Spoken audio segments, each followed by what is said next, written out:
This is where people consider to be the galactic center. And so when you're looking towards Scorpio, you're looking towards the galactic center. And so that's why it's referred to as the gateway to heaven. And when you're looking towards Taurus, you're looking at the galactic anticenter, which means you're looking away from the center of the galaxy, which is why it's been attached with the gateway to hell. Also, polar opposite. Yep, exactly. Also, when you're looking towards Scorpio, there is an interesting configuration that's happening between Scorpio, Sagittarius, and then also this supposed, and this is again a matter of debate, and some people get very heated with this conversation. It's right next to Ophiuchus, which would be considered the 13th sign.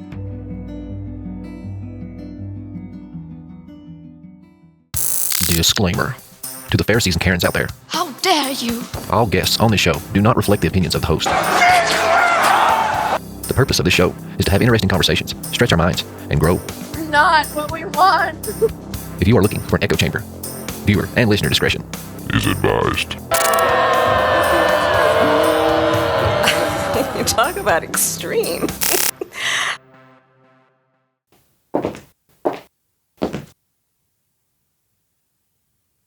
What is happening and what is up? Hold out your glass, because we're about to fill it up. Torches high. Look at it from a different perspective.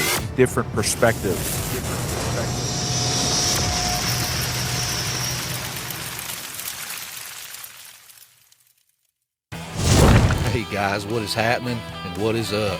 Hold out your glass, because we are about to fill it up. Welcome to the Prometheus Lens Podcast, the place where the conversations are always enlightening.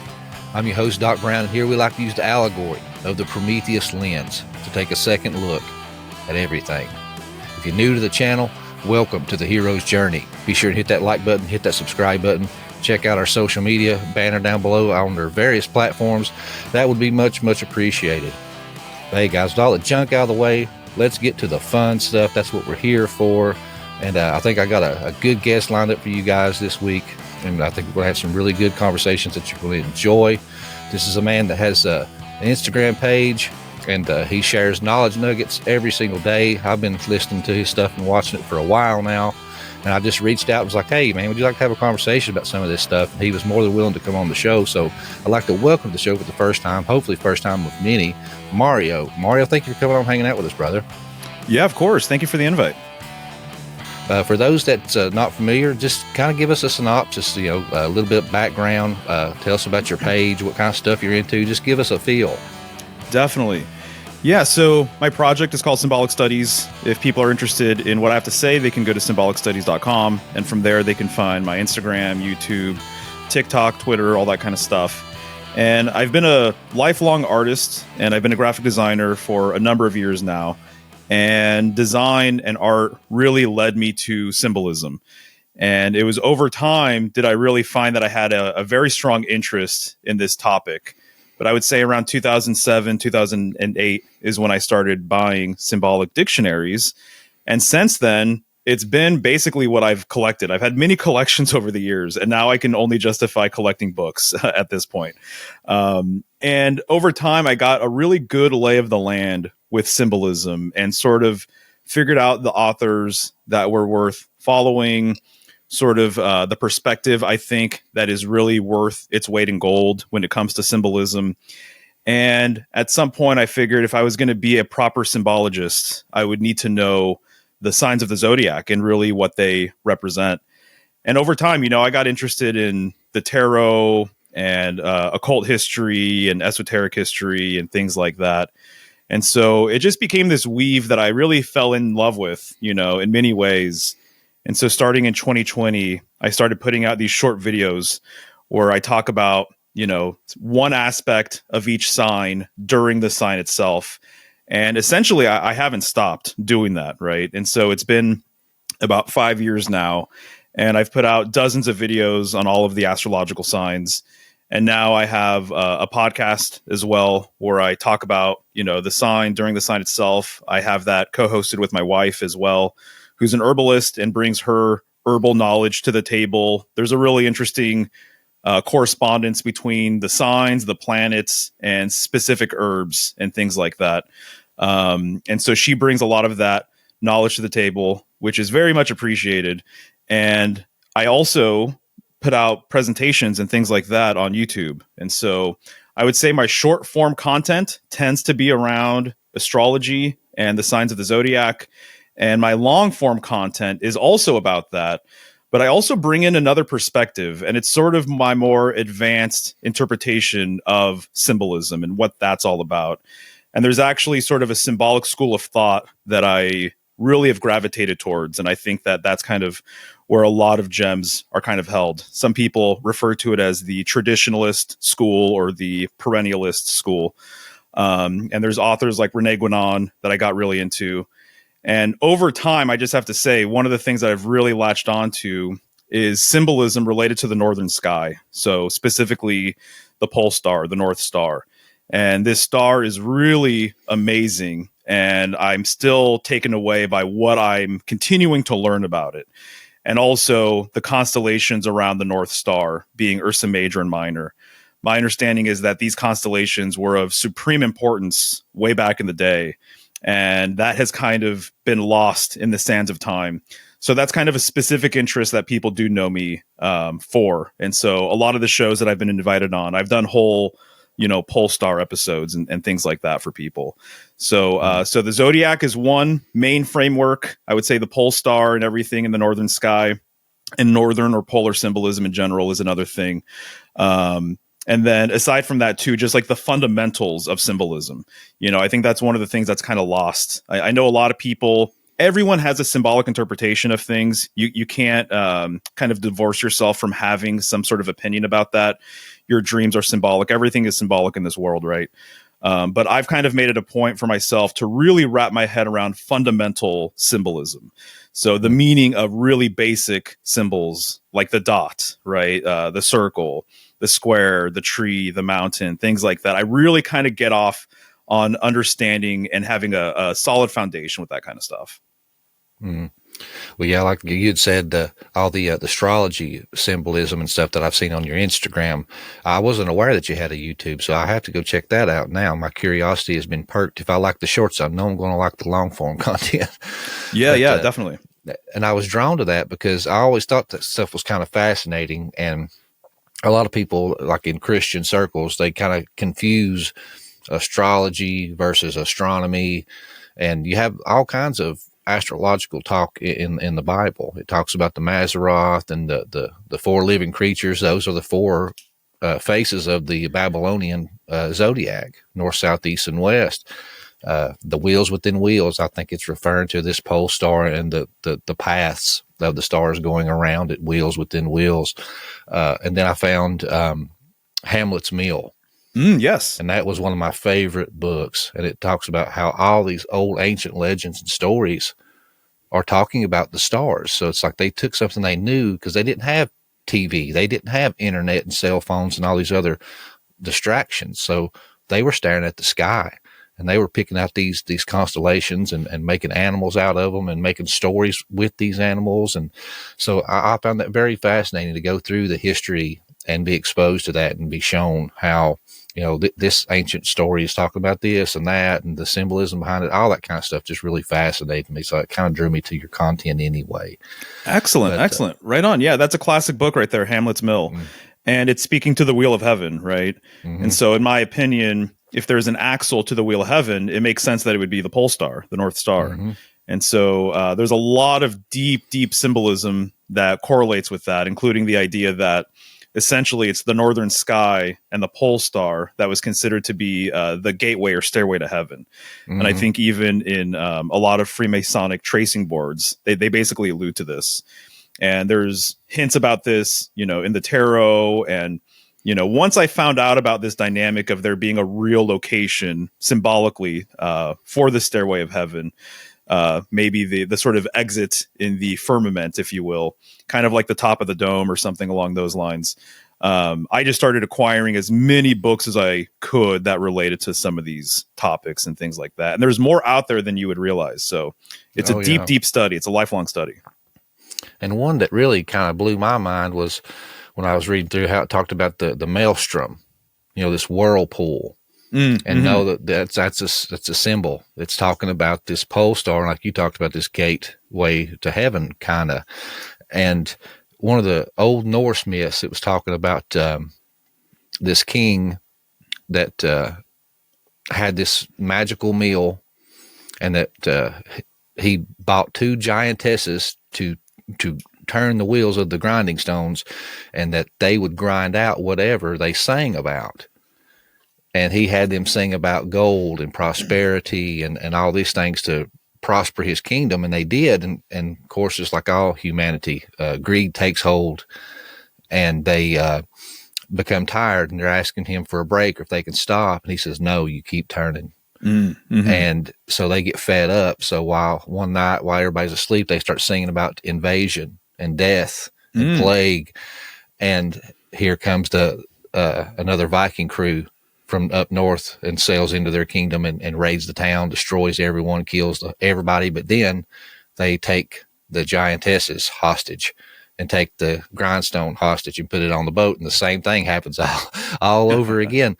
But this time he wants them to grind salt to sell at the ports. Oh, and they just interesting. Keep grinding, and he tells them to stop, that the boat's full, and they don't stop. They keep going until finally the boat sinks, and all that salt gets into the ocean, and that is supposedly how the ocean became so salty. I love that. No, that's really, really fascinating. The power of the mill. I mean, it's one of those symbols, unless you get into this sort of material, you don't realize how much is encoded within it and how sort of almost universal it is as well, right? And so there's a lot going on there. And then also too, just like grain symbolism, wheat symbolism, symbolism related to bread and whatnot. It goes on and on and on and on. But yeah, the mill was something that I really, really, I'm still fond of it, but it was something I was really looking into a couple of years ago. And as far as like with the zodiacs, I want you to just kind of walk us through some of them, or some of the ones that stand out to you that you found fascinating. But selfishly, I do want to talk a little bit about Capricorn, because that was my sign. I know that there's all kinds of like dark symbology with that, as far as the Lucifer, the hybrid half goat man, and swimming in the abyss and things like that. So I definitely wanted to probe a little bit on that with you. Definitely. I'm happy to do that. Capricorn is my wife's sun sign, and I'm a Cancer, and they're on opposite ends of the ecliptic. And so we kind of bonded over Saturn and Capricorn with her, and then she's kind of, she's interested in the Cancerian side of things. And so there's a nice polarity or axis that we have, at least with that. But yeah, one of the signs that comes to mind right now, because this is the season that we're in under the tropical schedule, is Gemini. And so we're in Gemini season. And I think it's really interesting that there is so much going on the world stage that has to do with conflict, aggression, civil war, breakups, potential world war, and things like that. Because the Gemini twins, the symbolism behind it is that there's always one positive twin and one sort of negative twin, or one twin that's more light and the other one that's more dark.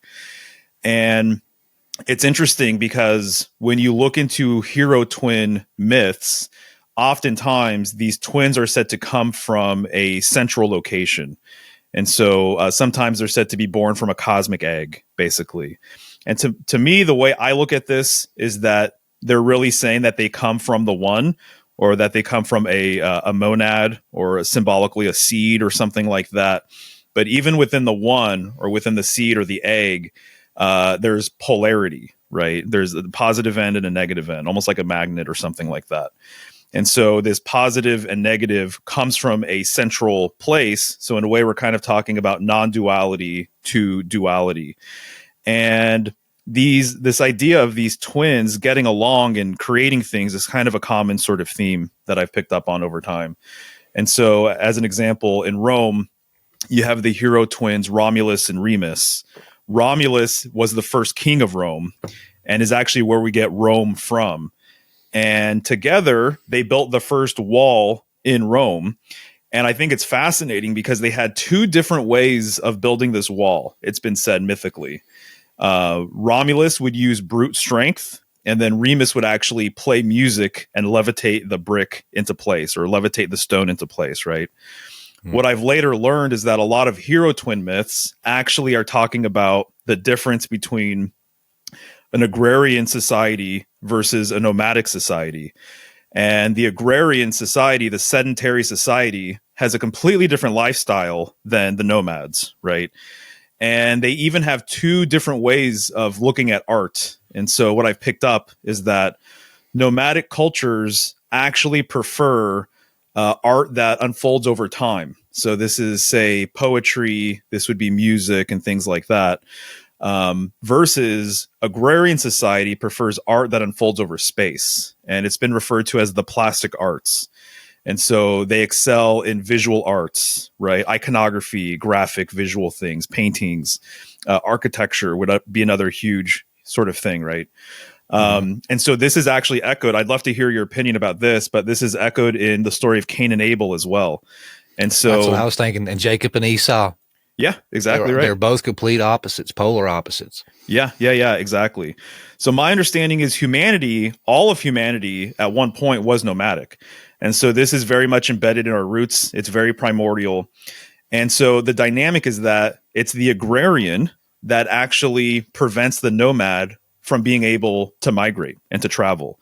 Because if you set up shop and you start establishing towns and cities and empires, that means that the nomad is going to be prevented from traveling further, right? Because you're actually putting up borders.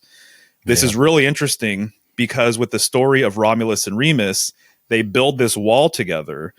And what's been said is that Romulus kills Remus, and the sort of act that got him killed was jumping over the wall. So the nomadic twin jumped over the wall, meaning he's crossing a border. And so Romulus killed him, right? And so Cain kills Abel. And if I'm not mistaken, Cain established the first town. Is that right? The first town or first city or something along those lines? Once he killed his brother and he was exiled, he, instead of being a nomad and, wandering, he set up towns and cities. And another correlation with Jacob and Esau was they distinctively set up the differences, like you had said, because as you were saying that was kind of going off in my head. I recently wrote a book called The Epic of Esau and talked about these brothers, but they painted him as a wild man, a Sasquatch kind of. They said he was covered in hair from head to toe like a hairy cloak, and he was a mighty hunter of the field. He was a man's man, and some of the Jewish legends has him killing Nimrod, battling Nimrod to the death and killing Nimrod. But then they paint Jacob as this, I hate to say this, but I mean, it's kind of how they painted him, kind of like a sissy boy. They said that he was a man of the tent. And he was, a man that dwelled in tents and studied and read books and done these kind of things. So it's kind of like you were saying, the agrarian, am I saying that right? Agrarian, yeah. Agrarian. They painted him kind of like that. He was a knowledgeable man and wanted to study. And wow, yeah, that's really, really interesting. So to me, it's fascinating that this is the case. So what I've read is that this difference between the agrarians or the sedentary peoples and the nomads is essentially encoded in most or all hero twin myths. And so when you have the twins, this is sort of the difference, right? And it's interesting as well, what I've read is that there was a couple of examples that I've come across where Gemini season was referred to as the brick mold. Apparently, this is what the Babylonians refer to for Gemini season. So they had twins that they saw up in the heavens. They're called the Great Twins. They're actually massive. They're giants. And they're holding battle axes as well. So there's always this sort of warring kind of dynamic with the twins. And this relates to me, the symbolism of even just the number 2. And so when I first started out in my symbolic journey, I thought the number 2 meant sort of togetherness. I thought with the twin symbolism, I thought it was more so of a brotherhood sort of thing, right? A brotherly sort of thing. And what I later learned is that it's actually the first number of aggression. It's the first number of conflict. So if you have the 1, the monad, the supreme unifying presence or what have you, and it is split into 2, almost like cell division or something, now you even have 2 things to even war against each other. So some people have said that the age of Gemini was basically marked with war. And this is one of the signature sort of things. And so a lot of these hero twin stories, They do really well for a while, and sometimes they accomplish great things together, but sort of tensions kind of flare up and things come to a head, and then one twin kills the other twin. But what I was going to say regarding this brick dynamic is that so Gemini season to the ancient Babylonians was referred to as the brick mold, according to one of my resources. And this was due to the fact that during Gemini season is when they would resume construction projects using these bricks. And this is when they would start baking bricks out in the open sun. And apparently the ancient Peruvians had a similar sort of idea with Gemini season. And so they referred to this time as a pile of bricks, right? And so this is fascinating because this brings us right back to Romulus and Remus building that first wall. Bricks have to do with more of a sedentary lifestyle, right? Building buildings and establishing something. Are you a hunter, a hiker, or just an outdoor enthusiast? Well, if you are, you know that good quality gear is hard to come by. And finding all-American made is like finding Bigfoot in the woods. Hence the name of Squatch Survival Gear. Head on over to squatchsurvivalgear.com. Use the code PLP10 for 10% off store-wide.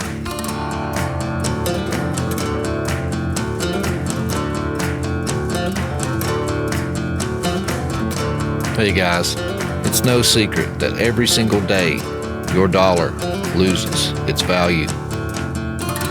If a man invested $1,000 in silver in the 60s, today that same $1,000 would have magically turned into almost $30,000. Silver and gold only continues to increase in value.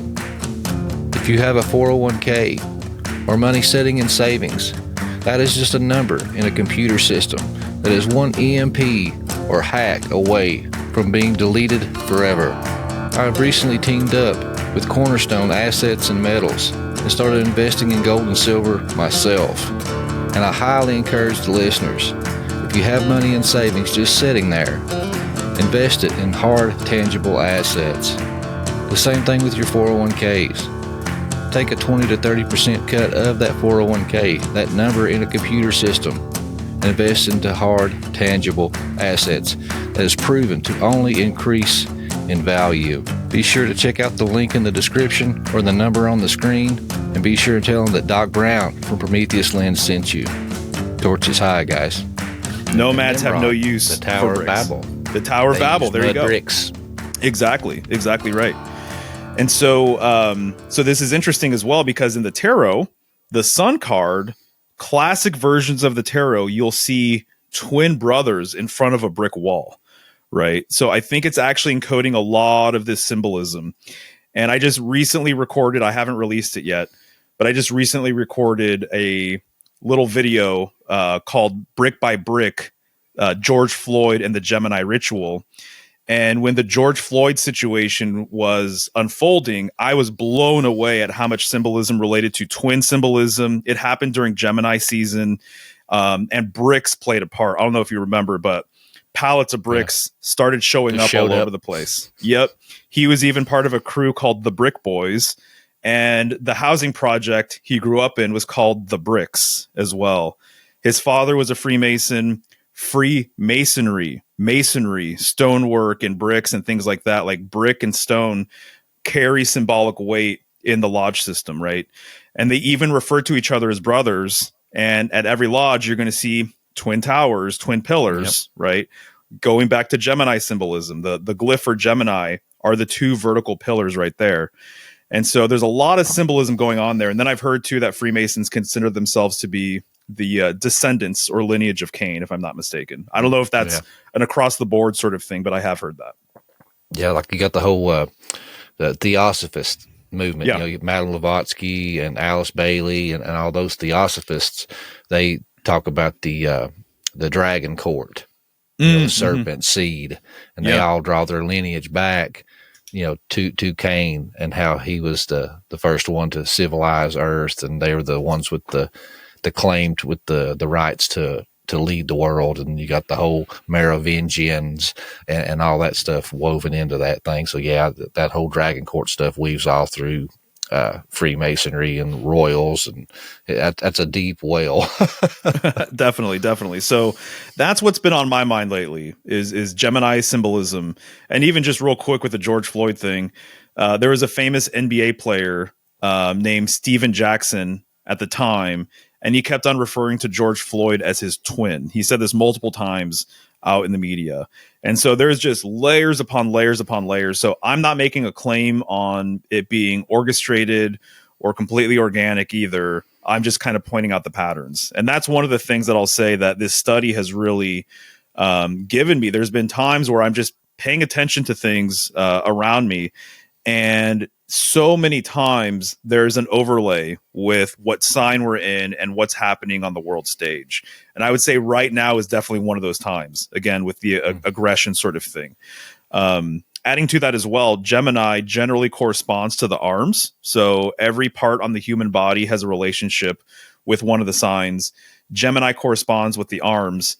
And so this kind of speaks to the left-hand path versus the right-hand path, right? Yeah. This idea of aggression of two things sort of butting heads. And this is interesting as well because we have words like army, right? Or to be armed, or the right to bear arms. And so to me, that's kind of a curious sort of thing, the fact that there's this overlay with even just the word arm and these different things, the armed forces and whatnot. And I think it's interesting too. It's the Second Amendment, number 2, Roman numeral 2, being the Gemini glyph, that gives us the right to bear arms too. Yeah, that's wild. I never thought about that. Yeah. There's so many things out there. I think one of the things that kind of allows me to maybe stick out in a different way than maybe some other astrologers or symbologists is having a huge library. I have a huge library full of books, so I can look up the number 2 or twins or Gemini in dozens and dozens of books. And I have some books where, literally just one little sentence can give me a whole new perspective on things and send me down another rabbit hole.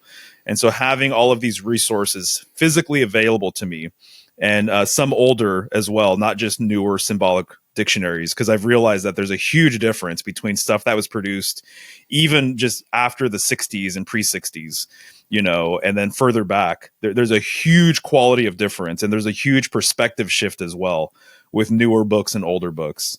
So I'm able to pick up all these little sort of gems all over the place. Yeah. And one thing too is I'll tell people that are Christians or listen to my show, and we dive into these subjects and they kind of get bent out of shape. And I'm like, there's a difference between reading the signs of the times and just, putting all the power in these created objects. Mm-hmm. That's how I look at it.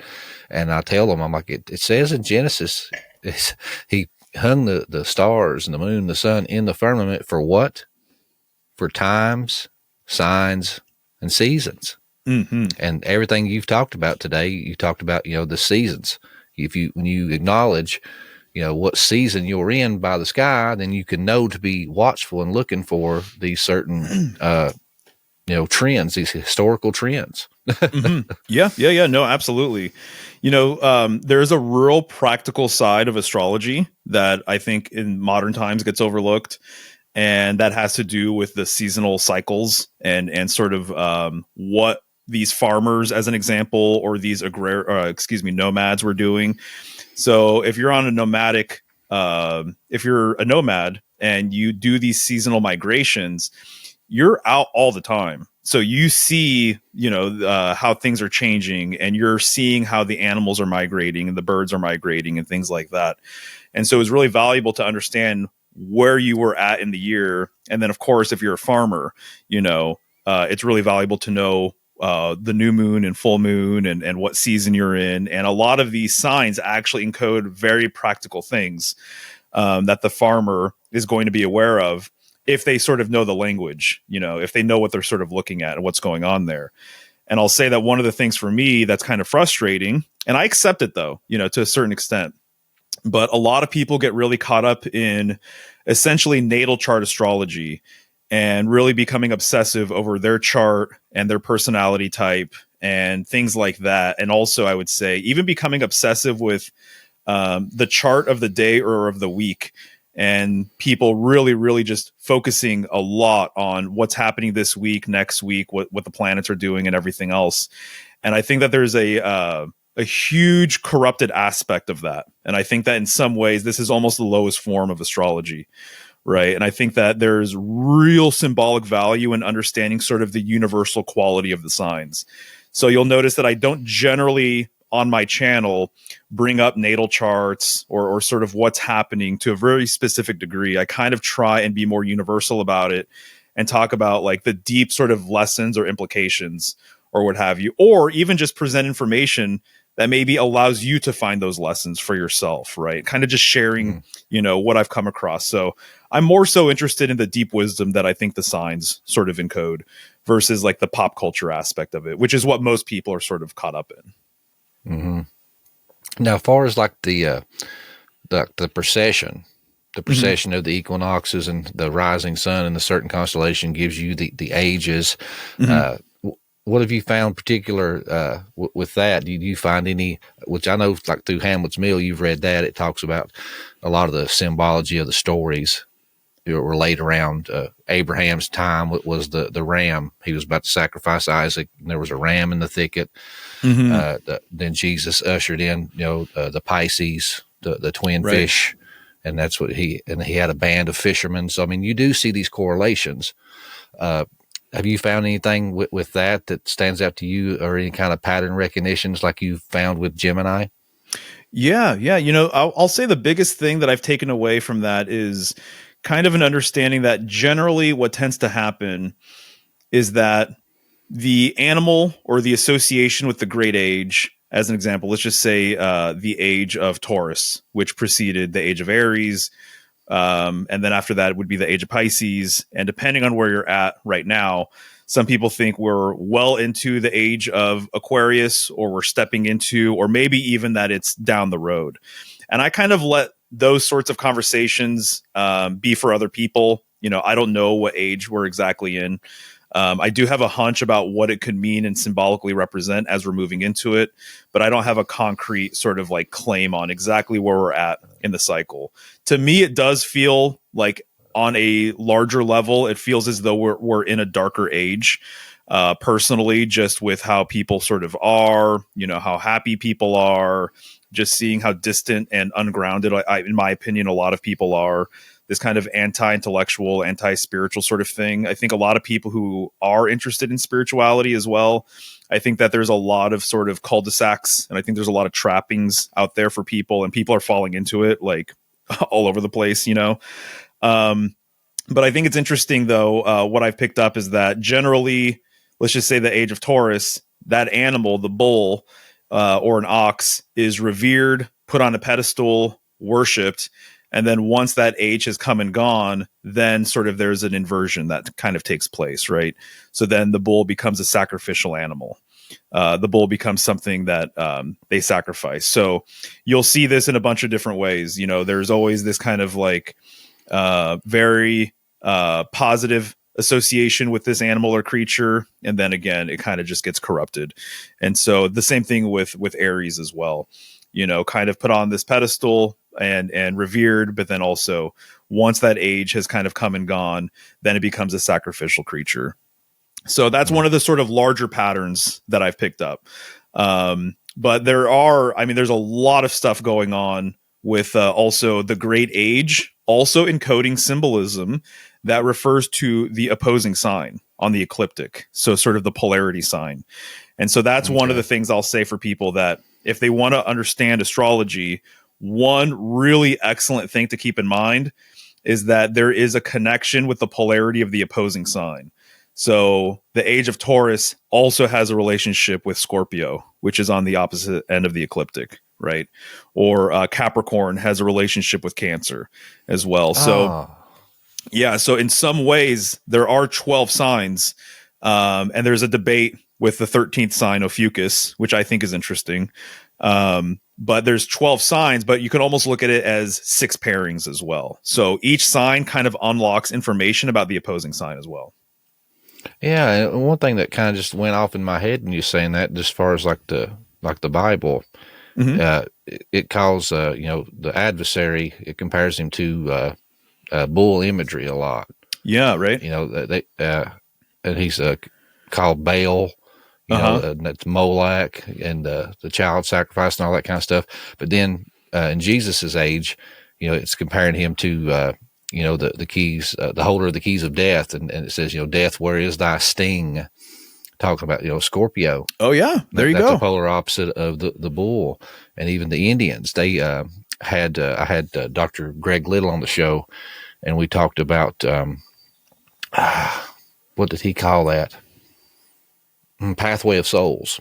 And that the Native Americans would gather at a certain time of year at these mounds and bring their dead there and cremate them and do this ceremony and send the smoke up, into the gates of heaven. But he said it had to be when Scorpius was not in the northern hemisphere, because they said that they in their belief system was that if the smoke of the spirit was going up toward the Milky Way, that Scorpius, his tail would sting and grab them and keep them from going to heaven.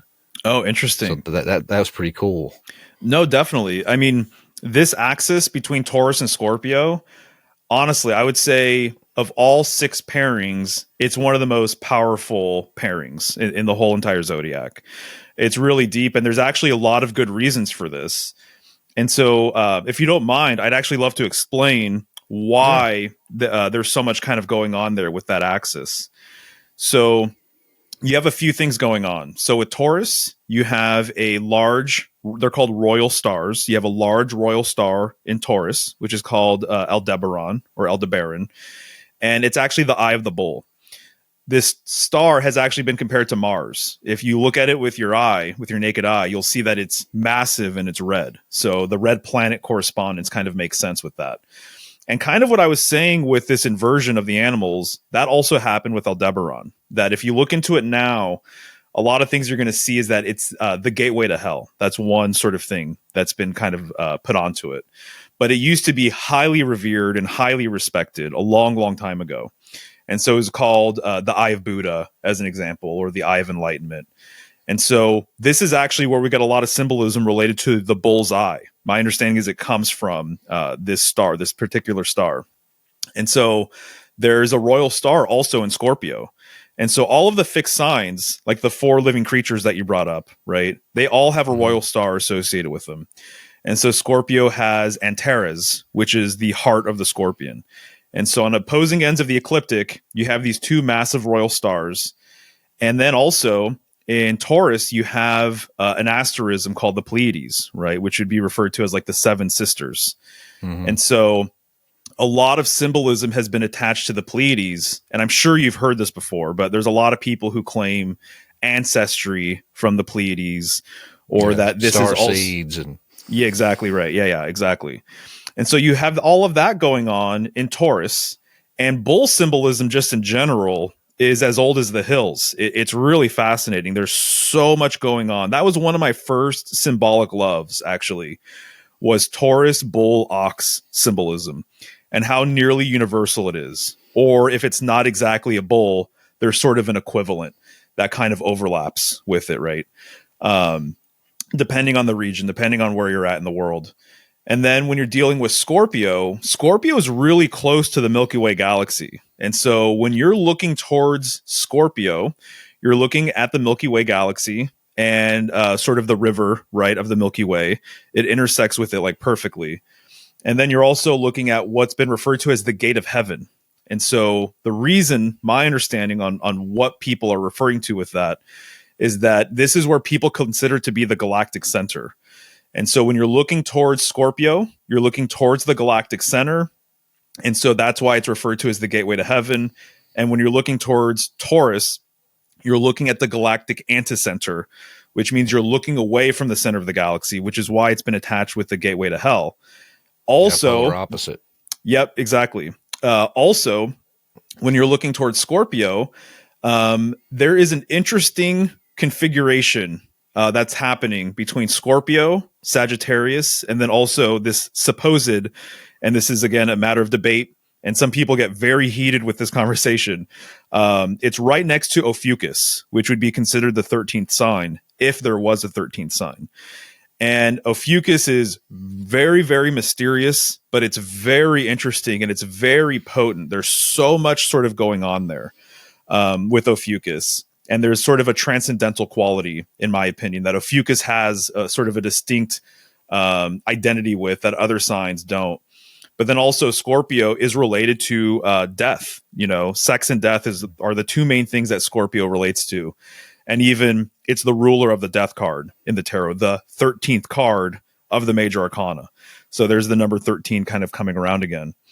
But my understanding, sort of all of my research has kind of led me to some of these conclusions. And it's that primordial man was more so interested in the fixed stars, less so the wandering stars, which would be the planets, and less so on the sun, actually. And so I see it that there is a major shift, and a number of authors have written about this, but there is a major shift that can best be described as a polar to solar shift, right? And this is something that you'll find in the deeper levels of Freemasonry as well. So in my opinion, when you see the three pillars, if you see two pillars, there's an implied third pillar. That central pillar is transcendental and predates or precedes the other two pillars. This is no different than the Kabbalistic tree of life. Generally, what's highlighted are the two side pillars, Boaz and Jachin. And then you have the central pillar. So in my opinion, symbolically, one pillar is generally associated with the moon, which would be a lunar symbolism. One pillar is associated with the sun, which is solar symbolism. But the transcendental pillar, the central pillar, relates to polar symbolism. So you can say that there is this shift from polar to solar over time. And you could say that maybe perhaps there is an intermediary age in a way that was more lunar based. So polar, lunar to solar. So this is one of the things I try and highlight, is that there's a third quality here. A lot of times people just refer to solar, lunar, but there's actually a third quality which precedes these two other qualities, which is polar basically. And so primordial man was interested in the northern sky and the fixed stars. So the central hub of the wheel of the fixed star system would be the pole star. And so they were really looking at Ursa Major and Ursa Minor going counterclockwise around the pole star. And this was their sky clock. Their sky clock was actually Ursa Major going around the pole star, basically. And so they put a lot of symbolism into Ursa Major, which is the Big Dipper, and with the pole star itself. And I have several resources where the claim basically is that there were multiple cultures. And one example that I have that I like to talk about is with the ancient Chinese people, that the ancient Chinese people during this early time frame saw 8 constellations in the northern sky, and they had one constellation per trigram. So this is a reference to their I Ching system. So the trigram, basically, they combine these different trigrams to create what's called hexagrams. And so there's 64 hexagrams, there's 8 trigrams. And so they had 8 constellations around the pole star. And at least one resource, this book is called Galactic Alignment by this guy named John Major Jenkins. And he says this was around 5,000 years ago when they transitioned to being more solar. So there's a point in time where people started focusing more so on the sun. And I have hunches on why that's the case, but I think that this was a real sort of phenomenon or a real sort of arc or trajectory. And when they shifted towards a solar orientation, because this is really what it's all about. It's all about orientation. Where's your point of pivot, basically? And so when they shifted to a polar orientation, what's the center, pretty much, is another way of putting it. They basically started focusing on the path of the sun, and they brought the 8 constellations from the northern sky and transferred them, to the path of the sun. And then they added 4 more constellations, giving them 12 constellations, basically. And so my understanding is when this happened, a lot of cultures took a lot of the symbolism that was associated with Ursa Major, which has 7 stars, and transferred it to something along the path of the sun because they became more solar oriented. And a lot of cultures put that symbolism onto the Pleiades. And so that is to say that primordial people, they had a vertical axis that they considered to be the bridge between heaven and earth, essentially. And then with solar worship coming into play, they turned to a more horizontal orientation with the path of the sun, but they needed to find a new sort of life-death gateway axis. And the best sort of axis that they found, in my opinion, was from Taurus to Scorpio. So Taurus to Scorpio, the symbolism associated with it, in my opinion, has an origin story. And I would say that this is what I've come across with the whole entire zodiac, which I really haven't talked about in my short videos yet, but I have talked about it in my longer form content, that there's an origin story to the zodiac. And the origin story is in the northern sky. And at some point, the symbolism shifted to the path of the sun, which is the ecliptic. So that's why I think the Taurus Scorpio axis is so revered and so important, is because it retains a lot of core symbolism from an earlier era. Yeah, the original meaning and stuff. That's what I tell people all the time. Was I grew up in church most of my life and read these stories, had them preached to me and taught to me, and I just took what they said, as gold.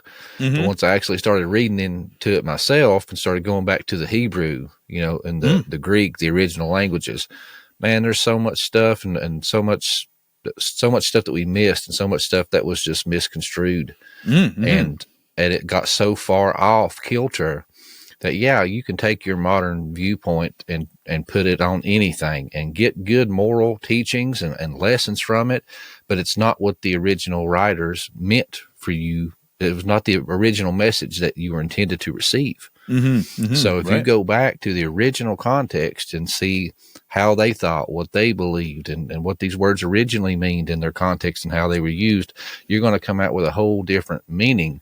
And we can debate all day long if it's right, wrong, or indifferent. But if you're reading something from someone, you want to get the message that they are trying to give you, not the message you're trying to twist it into.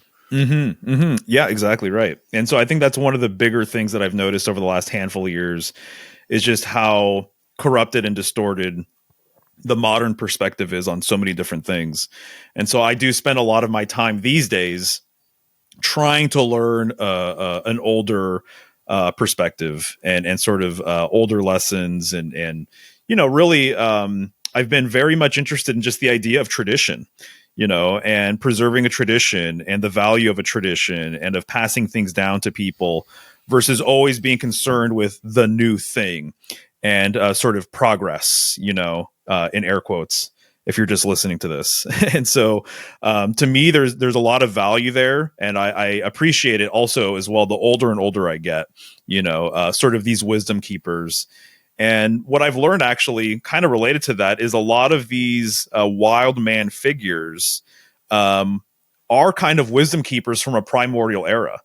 And that's sort of the symbolism that's attached to them, is that what I've noticed is when you're referring to like the green man or the wild man, and they live out in the wilderness and they maybe are more nomadic and things like that, they have an understanding of certain lessons and truths that modern people don't have. And so it's a lot of times those people that come to the village or come to the city, which they're reluctant to do. And nomadic peoples don't really care to step foot in the city. It makes them feel out of place. It's like fish out of water or something. But a lot of times these figures will bring wisdom from an earlier era and give that to modern peoples. And a lot of times, I don't know if this is the same with Esau. Was he ever connected with holding like a club or like a stick or a staff or anything? Did he ever carry anything like a pole or anything, or not so much? It didn't come right out like say in the biblical text. It says it just says that he was a mighty hunter of the field, and that he was so mighty that even Nimrod had built up jealousy and envy against him, and they kind of had like a Highlander clash. There can only be one mighty hunter kind of deal.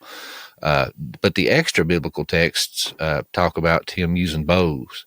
Ah, there you go. And then he ends up part of that trading of the birthright, according to like the book of, I think it's Jasher. It's an extra biblical book, but it said that in that trading of the birthright, he ended up getting like a special sword that was endowed with the power of with the name of Yahweh in it or something like that. It was supposedly like Methuselah's sword that he ends up getting that in the trading of his birthright. Interesting. I mean, this weaves in pretty nicely with what I was kind of trying to get at, but a lot of these figures that kind of represent this, I see a lot of these figures as being very mercurial. Personally, I put a lot of stock into the planet Mercury, but then also a lot of deities that are associated with Mercury. And oftentimes it's the mercurial figure that does give information to the people, or will oftentimes introduce a language or an alphabet or something like that, right, to the people. And in my opinion, Mercury is a psychopomp. So he's a guide of souls. So he goes between realms. And they go between realms, in my opinion, through this axis that connects all that is above with all that is below. That's kind of the symbolism behind it. So just briefly, my sort of cosmology or metaphysics is basically that there are realms above and below, and they're connected through their center. The center is of key importance. And so in some ways, it's not unlike our chakra system, even if it's just symbolically a system, right? And so let's just say you do have 7 chakras. Chakra means disc or wheel. And so it's the center, though, that connects all of them with your spine. And so to me, getting to your center is of supreme importance. We're kind of all like our own wheel. The external part of the wheel symbolically is considered to be the least balanced part of the wheel. It's the middle of the wheel that's the most balanced part of the wheel, and it's considered to be the transcendental aspect of the wheel. And so you'll see Buddha meditating in the middle of a wheel sometimes, or he gained enlightenment at a world tree, right? At a tree. And the tree is the perfect sort of overlap with a wheel as well, because you have all these branches and roots, but they're all connected through the center, through that central trunk. Like an axle. Like an axle, exactly. So it's the axle of the wheel that is the most transcendental part of the wheel. And so when you get to the center symbolically, and I really think you get there by being present in and there's other things that you have to do, but I think presence is a huge part of it.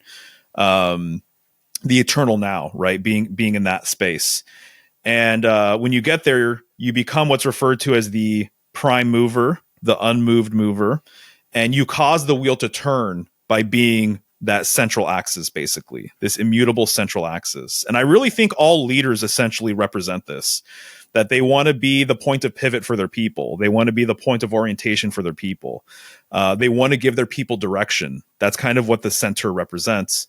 And I see it that my sort of perspective is that all things emanate from the center and then also return back to that same center. It's not unlike a torus field or something. And so when you look at, say, the dot as an example, the dot symbolically represents all that is. So the cosmos or universe itself in totality, the oneness of all that is. But it also represents the point in the middle of all that is as well, that point of pivot in the center. And so this symbol of the center and the cosmic center or interstellar sort of center or axis is referred to as the world axis, right? And so Hamlet's mill, the middle of the mill, the middle of the wheel, it's referred to as the axis mundi or the world axis. And this is the idea that the realms above and below are connected. And there is this symbolic bridge between the above and below. And essentially, this is sort of the foundation for all of our symbolism, in my opinion, in today's world. So something as simple as a pen that I'm holding up right now, or a tree, or a tower, the Tower Babel, right? The mountain or a stone. It all goes back to world axis symbolism. I'm pretty passionate about that because it unlocks a whole nother layer of symbolism, in my opinion. And even the sword itself is a world axis symbol, it's been said. And so the pole or the staff as well. This is why a lot of figures that are mercurial or have some sort of authority are heavily connected to these types of objects, whether it's a wand, or something along these lines, right? The hermit holds a staff. The magician in the magician card holds a wand up to the heavens. The fool, he's always carrying a stick on his shoulder, right? This is the classic symbol of the shepherd as well, is having a shepherd's crook or having a staff or a pole, right? Yeah. So it's the sort of main object associated with the traveler or the messenger. But on one hand, it also represents the way in which you travel between realms, just like Mercury or something like that. Yeah, that's pretty wild, man. And see, I'm like I tell people all the time, I'm a generalist. I know a little bit about a lot of different topics. Yeah. But so that's why I love talking with people like you, because you can give me a whole new layer of understanding on some of this stuff. I love these conversations. I appreciate it. Oh yeah, man. Of course. Absolutely. Well, what else you got? We got a little bit more time with you. I want to try to milk as much from you as I can while I got you. Oh yeah, no, definitely. Well, you brought up Capricorn earlier, and so I've mentioned it a couple of times, but there's so much to talk about with that. So Capricorn, right? I mean, it's really interesting. So Capricorn is the first sign of winter, right? And there's a whole debate as well about when certain signs actually begin. There's lots of schools of thought about the proper system. There's different schools of thought from all over the world regarding all of this stuff. But for all intents and purposes, let's just say Capricorn is the true beginning of winter, right? Well, I mean, there's a lot to be said about that. This is also symbolically like the beginning of the return of the sun, right?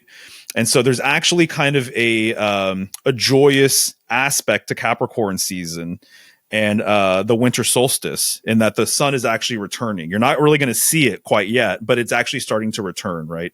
So the shortest day of the year being right there at the winter solstice, right? So it's associated with Saturn as well. A lot of people have all sorts of things to say about Saturn. I did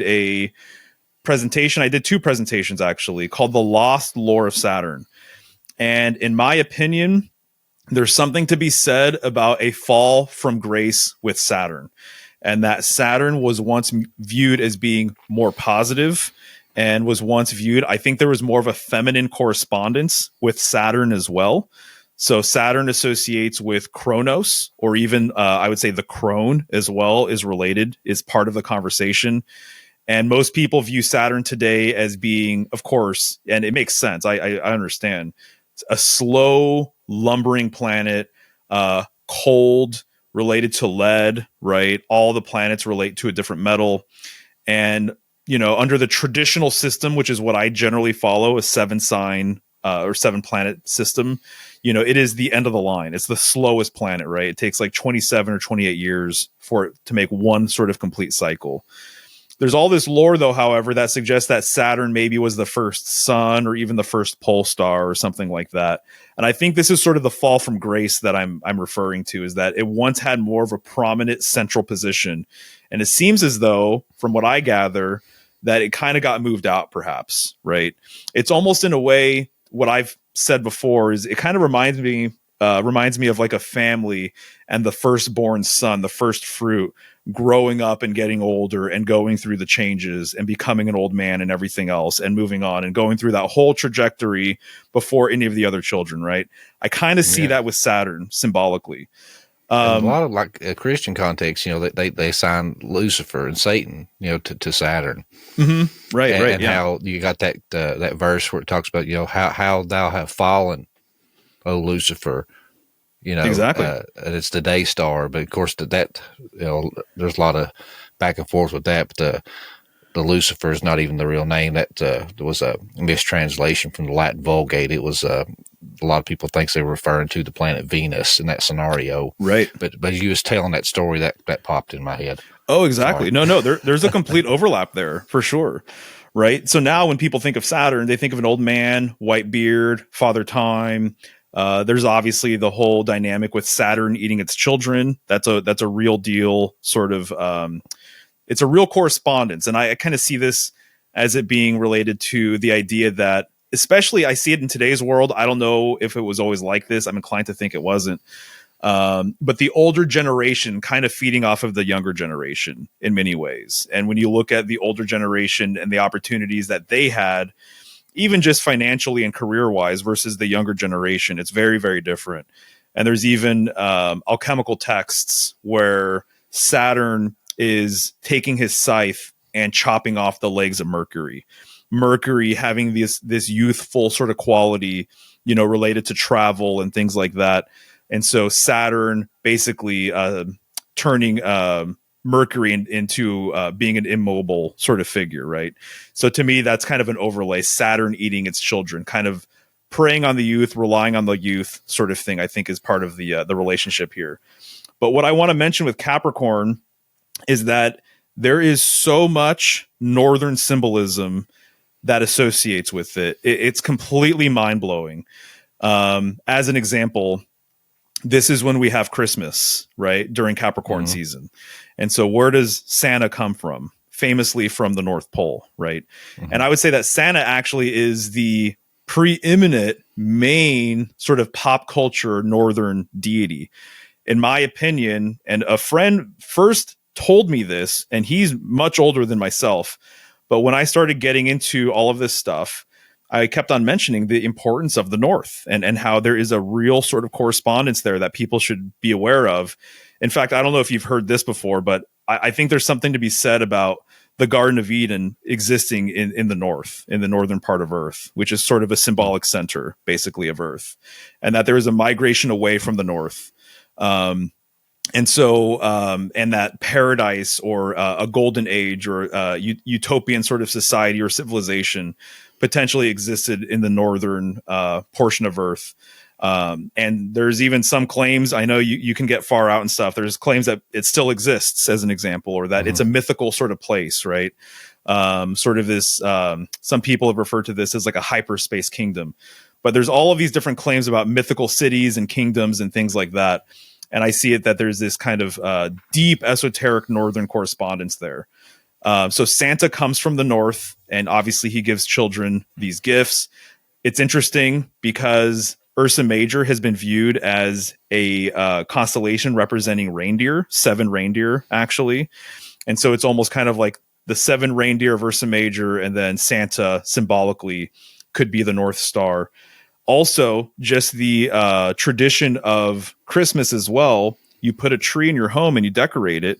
It's not uncommon to put a star on top of the tree. In my opinion, this is the world tree. And in my opinion, this is the North Star. This is the pole star, right?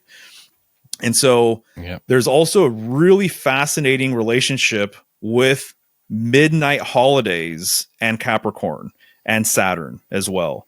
And so my understanding is when you're looking at a clock, 12 o'clock is the northern position, basically, just like on a compass, right? So 12 o'clock midnight is pointing upwards, which all compasses as well point north, but north would be at the top of the compass, the same position where the number 12 is. And this is when you have midnight mass, right? This is also when we have New Year's Eve, right? And so the holidays that we have that are based around midnight, and even too, just literally getting gifts from Santa, right? There's this midnight sort of nighttime kind of dynamic with everything. And so to me, that's a really fascinating correspondence as well, because again, we're dealing with father time. And so literally this is the point in the year where time kind of starts over, if you will, or that it's the end of a cycle, the beginning of another one. So there's a lot of stuff going on there. And I think it's really fascinating too, that Saturn has always had this restrictive quality that's been associated with it, right? I'm not sure if that's something you've ever come across, but people like to often talk about Saturn being contractive in nature. And this is usually brought up in contrast to Jupiter being more expansive in nature. And so this would be more so of masculine, in my opinion, like a true masculine sort of dynamic, this expansive nature. I think the Jupiter correspondence makes sense with that. I also think the sun makes sense with that too, like the rays of the sun emanating from the sun itself. But to be more contractive and restrictive is actually more feminine, because it's actually more receptive as well, right? And so I'm thinking of the yoni versus the phallus. And so when you contract something enough, and this is why Saturn relates to boundaries and walls and sort of partitions and things like that as well. So even like, I always think of an eggshell, right? The shell of an egg being very, very Saturnian. It's keeping everything sort of contained within, right? It's interesting when you think of this containment or this restriction, where does that go? It goes back to the center, right? It goes back to the middle of the system of whatever it is you're referring to. So Saturnian symbolism actually has related to it this idea of going back to the middle, going back to the center path, in my opinion, right? I think that that's one of its true sort of positive lessons associated with it, basically. And so even winter, we're dealing with the winter solstice. Everyone goes inside, right? You're not expanding outwards. You're not spending time outdoors because there is no sun. So everything about winter literally has this sort of containment kind of dynamic with it, which is very Capricornian, right? Also, Capricorn begins what I refer to as like a triune sort of pattern with the following signs that are all very watery.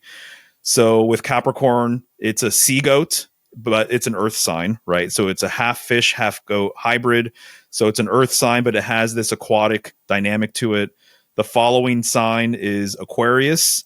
The old ruler of Aquarius, using the traditional system, is Saturn itself as well. So there's a Saturnian connection with both Capricorn and Aquarius. And Aquarius is an air sign, but yet it's the water bearer. So there's this watery dynamic associated with it as well, right? And it's been said that Aquarius provides the waters for the celestial ocean. So you'll actually notice, even if you go off of the ecliptic, the path of the sun, you'll see that there's other constellations that are more watery sort of in nature, aquatic in nature.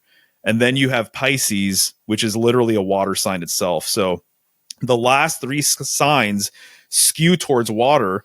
And to me, the Capricorn dynamic with kind of relates to the idea that I have a hunch, or my suspicion is that a lot of cultures viewed their adversarial figure and perhaps viewed either the underworld or hell as being underwater, not under earth.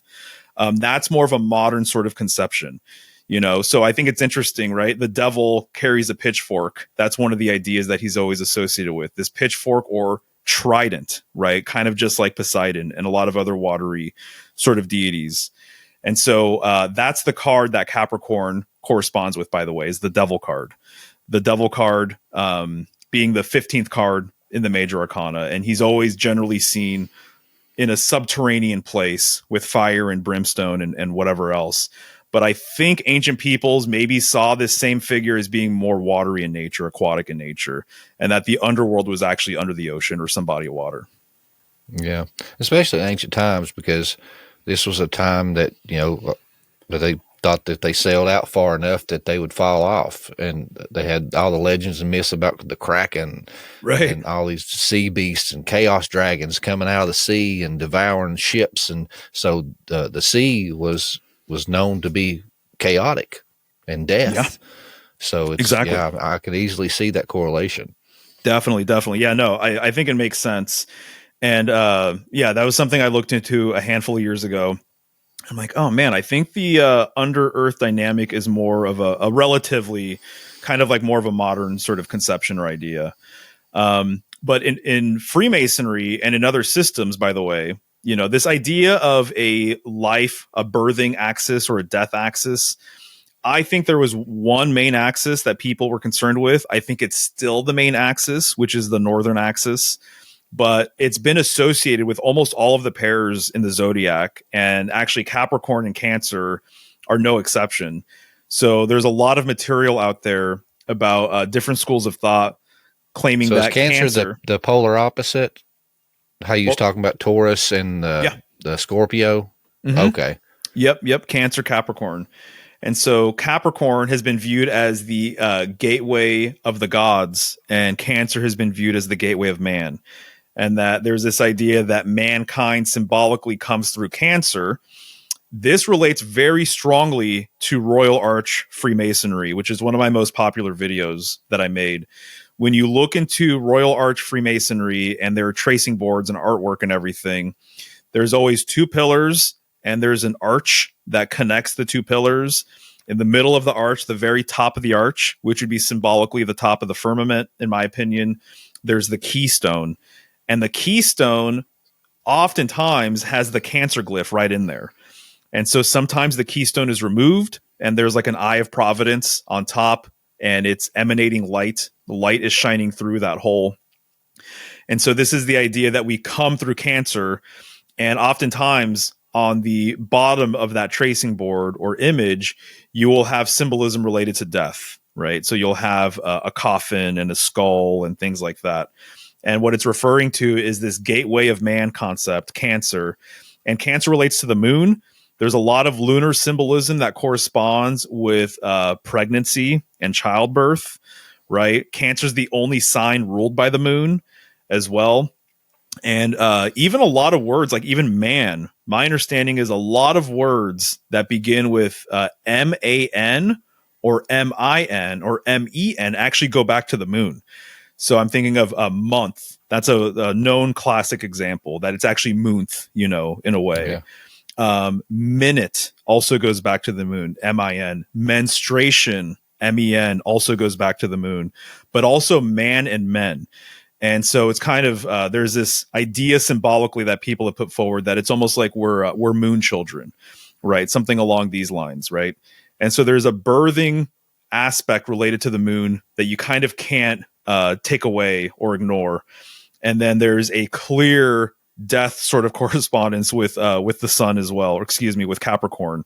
Again, the sun being the furthest away from our northern hemisphere location, right? So it's cold and everything else. And so there's the death dynamic with winter for sure. And this is actually, winter is when a lot of older people tend to pass. You don't have the vitality of the sun kind of keeping you going and all this daylight and everything else. So I've heard that winter time is when a lot of people who have issues tend to pass. And yeah, so gateway of man, Cancer, gateway of the gods, Capricorn. That's a classic sort of thing that people can look into if they're interested. Man. Yeah, you blew my mind today, Mario. I definitely want to have you back and pick your brain some more if you're willing to come talk with us, man, for sure. Oh, yeah, absolutely. Yeah, we just barely scratched the surface here. So I'm happy to do it. And I like your perspective. And to be honest with you, Christianity is calling me in many ways. And so, just to have someone to bounce some thoughts off of in that regard. And there's a huge dynamic there that we can get into: the symbolism of the cross, symbolism of Christ. There's a huge relationship with Aries symbolism related to a lot of kings and lords and emperors, which relates to the number 4. What was that?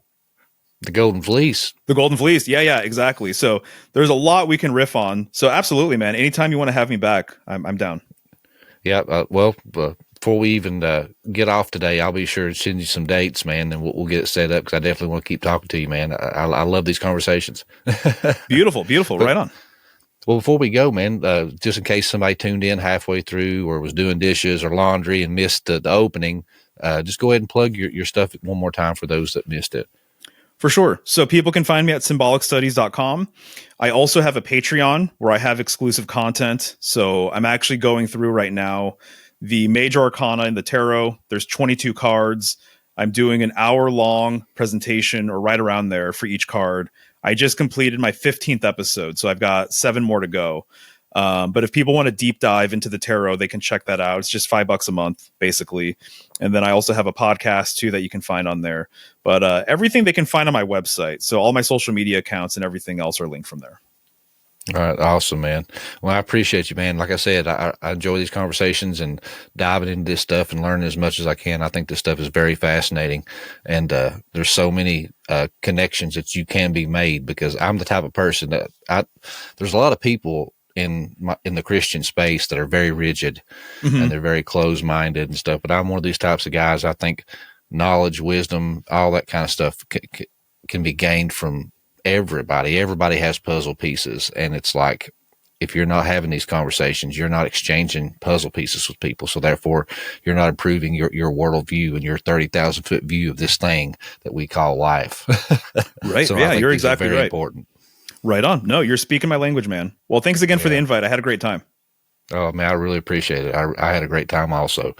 Well, guys, if you enjoyed that and you had a great time and you just got that itch scratched just a little bit and you're burning for some more, go check out his stuff. I'll be sure to have a link down in the description, try to make it easy for you guys if I can remember. I know I'm terrible for that sometimes, but I will try my best, guys. But hey, if you enjoyed that, check him out, guys, and I'm sure he'd appreciate it. But until next time, torch is high, guys.